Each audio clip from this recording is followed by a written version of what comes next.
Bonjour ou bonsoir à chacune, chacun, là où vous êtes dans votre chambre, seul ou rassemblé à plusieurs.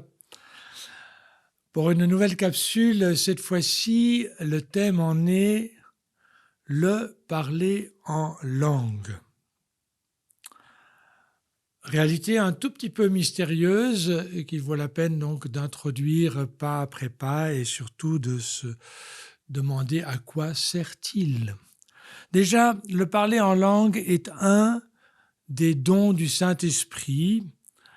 Donc il vient du Saint-Esprit qui habite en nous quand on croit et qu'on reçoit de Jésus.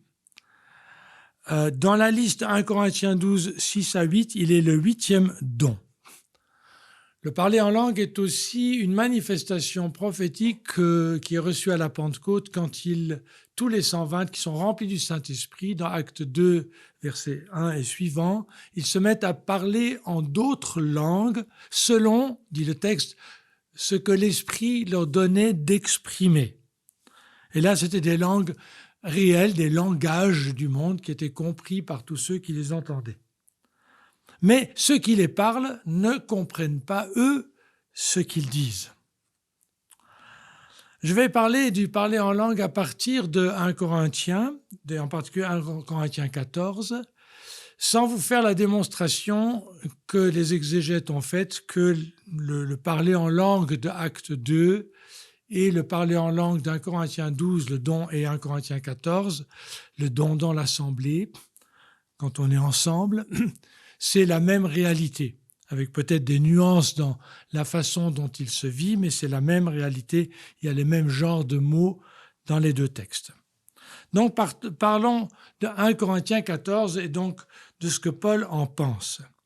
La première chose que Paul en dit dans 1 Corinthiens 14, 5 est un mot que je pourrais prendre à mon compte, c'est celui-ci. « Je désire que vous parliez tous en langue. » Tous, je désire. Je n'impose pas, il ne faut pas, mais je désire que vous parliez tous en langue. Dans 1 Corinthiens 12, il avait déjà posé la question à ceux qui ont un peu peur qu'on nous impose des choses. Et il avait dit ceci dans 1 Corinthiens 12, versets 29-30. « Tous sont-ils apôtres, tous sont-ils prophètes, tous sont-ils enseignants, tous font-ils des miracles, tous ont-ils des dons de guérison, tous parlent-ils en langue, tous interprètent-ils » Et la réponse sous-entendue était « non, pas tous ne parlent forcément en langue. » C'est un don offert, et comme tout don, on peut l'accueillir, on peut le croire, on peut le recevoir, on ne peut pas le fabriquer ni y être obligé. Paul est très très enthousiaste sur le parler en langue, et moi aussi. Quand je l'ai reçu, j'étais physicien théorique, dernière année d'études, et je peux vous dire que j'étais une grosse tête, mais avec pas beaucoup d'intelligence dans le cœur. Et très peu de spiritualité, pas du tout chrétienne, et le parler en langue a été un don capital pour recentrer, pour amener mes pensées dans la réalité du Saint-Esprit, amener mes pensées dans le cœur de Jésus, on pourrait presque dire ainsi. Donc, je peux dire comme l'apôtre Paul, en 1 Corinthiens 14, 18, mis à part une chose, voilà ce qu'il dit, 1 Corinthiens 14, 18, « Je remercie Dieu de ce que je parle en langue. » Moi aussi, je remercie Dieu de ce que je parle en langue. De fond du cœur, pour ce petit don au départ, d'il y a si longtemps, et tellement pratiqué. Et Paul, il ajoute un petit truc que je pourrais certainement pas dire. « Je remercie Dieu de ce que je parle en langue plus que vous tous, il dit aux Corinthiens. » Les Corinthiens, ils étaient des champions pour le parler en langue. Apparemment, ils aimaient ce don-là plus que tous les autres. Et Paul leur rappelle, il y a un peu des désordres dans votre façon de faire, mais ce n'est pas que le don est un problème, c'est votre manière de l'utiliser. En particulier, il parlait en langue prophétiquement. Il y en a un qui se mettait au micro, et puis ça s'arrêtait. Et comme si je vous ai un message en parlant en langue. Et puis Paul dit, ça ne construit pas l'assemblée, ça ne sert à rien. Si je fais une capsule, je vous parle en langue pendant 15 minutes, et l'apôtre Paul m'entendait, il dirait, mais Paul, ça ne sert à rien ce que tu fais. Il te faut parler avec ton intelligence. Donc, c'est dans ce sens que les Corinthiens étaient saisis par ce phénomène bizarre et puis ils jouaient presque avec lui. Mais Paul dit « j'aime ce don ». Il est tellement important. Là, le parler en langue est une langue de prière. C'est un langage de prière dans 1 Corinthiens 14 aussi. Et c'est un don qui a accompagné toute ma vie, qui a accompagné l'apôtre Paul sans doute dans tous ses voyages missionnels. C'est un don qui accompagne son adoration, sa louange. Et je vais donner des versets là-dessus pour appuyer un peu. Mais auparavant, j'aimerais encore donner ce témoignage. En 1984 est sorti un livre qui s'appelle « Il chassait le dragon dans la cité interdite ». C'est une femme qui est partie, Jackie Pullinger est partie en mission depuis les USA, appelée à Hong Kong dans un endroit où il y avait de la drogue, de la prostitution et des triades. Et dans cet endroit extrêmement dangereux, elle avait était remplie du Saint-Esprit, baptisée du Saint-Esprit, et elle parlait en langue. Et elle circulait dans ces rues en parlant en langue, en priant sans arrêt. Et quand elle rencontrait des gens dangereux, elle avait la répartie qu'il fallait, elle avait le courage qu'il fallait, ou la douceur qu'il fallait, pour répondre. Et l'Évangile atteignait ces gens-là même, parce qu'elle était remplie du Saint-Esprit en priant en langue. Il est dit dans Ephésiens 5, 18, « Soyez continuellement remplis du Saint-Esprit ».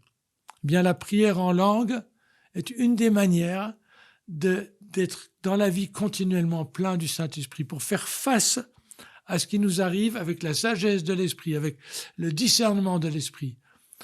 Donc la prière en langue, c'est absolument magnifique. Je ne peux pas le dire assez fort. Évidemment, ça ne sert que si on le pratique. Si tu reçois un don et que tu ne pries pas en langue, ça ne te sert à rien. C'est un langage de prière. Donc, effectivement, c'est un langage de prière. Paul le dit ainsi, en 1 Corinthiens 14, 2, « Celui qui parle en langue ne parle pas aux hommes, mais à Dieu. » Il ne parle pas aux hommes, mais à Dieu. C'est un langage qui prend ton esprit, pas ton intelligence d'abord. 1 Corinthiens 14, 14. « Si je prie en langue, mon esprit est en prière. Mon être spirituel intérieur est en prière. »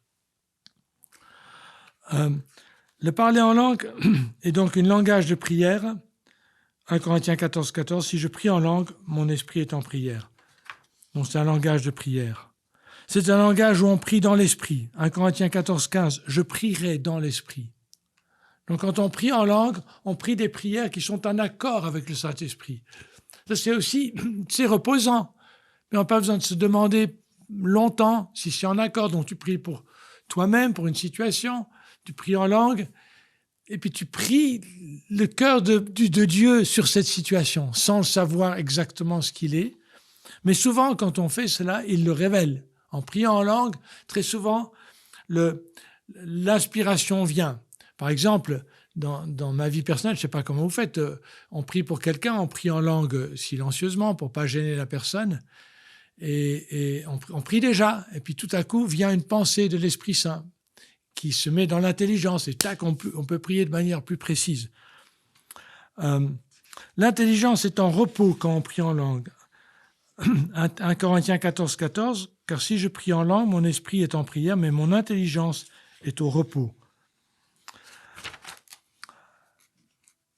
Donc, je pourrais encore dire, prier en langue, c'est remercier Dieu, 1 Corinthiens 14, 16, c'est chanter des fois dans l'esprit, 1 Corinthiens 14, 15, chanter dans l'esprit. Tu peux librement, dans ta chambre, commencer à exprimer ces mots que tu ne sais pas ce qu'ils veulent dire, et tu chantes ces mots, et tu chantes à Dieu dans l'esprit. Alors, on me dirait, plusieurs questions, c'est comment on le reçoit, et il sert encore à quoi pour soi-même. Je commence par la dernière question. Pour soi-même, 1 Corinthiens 14, 4. Celui qui parle en langue se construit soi-même. Ça, c'est le verset clé. Celui qui prophétise dans 1 Corinthiens 14, c'est celui qui construit les autres. Parce qu'il annonce une parole qui construit la foi chez les autres. Mais celui qui parle en langue, il se construit lui-même. Donc il se fortifie lui-même. Il ancre sa vie spirituelle dans le Christ, dans le Père. Il affermit la présence du Saint-Esprit en lui. Il renouvelle la réalité du ciel dans son cœur, celui qui prie en langue. Il se construit lui-même. L'homme spirituel, intérieur, la femme spirituelle, la femme de Dieu, l'homme de Dieu, se construit à l'intérieur, en particulier en priant en langue. Dans le concret, on peut, si on est un peu défait, un peu fatigué spirituellement, on prie en langue un quart d'heure ou une demi-heure ou plus, ou une heure. Ou dans un trajet, tu as un trajet d'une heure, tu pries en langue pendant une heure, tu n'es pas pareil quand tu sors que quand tu entres.